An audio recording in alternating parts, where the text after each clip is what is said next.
తెలంగాణను వర్షాలు వీడడం లేదు. బంగాళాఖాతంలో ఏర్పడ్డ అల్పపీడనం కారణంగా రాగల 2 రోజుల్లో రాష్ట్రంలో వర్షాలు కురుస్తాయని వాతావరణ శాఖ తెలిపింది. పలుచోట్ల తేలికపాటి నుంచి ఓ మోస్తారు వర్షాలు పడతాయని హెచ్చరించింది.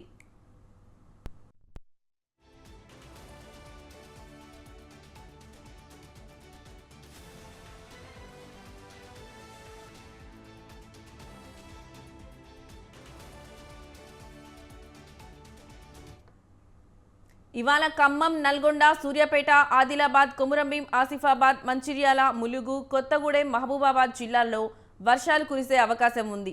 నిర్మల్, రంగారెడ్డి, హైదరాబాద్, మేడ్చల్, మల్కాజ్గిరి, సిద్దిపేట, యాదాద్రి, భువనగిరి, జయశంకర్ భూపాల్పల్లి, వరంగల్, హన్మకొండ, జనగాం జిల్లాలో అక్కడక్కడ వర్షాలు కురుస్తాయి.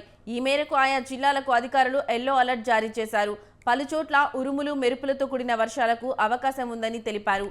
పిడుగులు పడే ఛాన్స్ కూడా ఉందని, కాబట్టి ప్రజలు అప్రమత్తంగా ఉండాలని సూచించారు.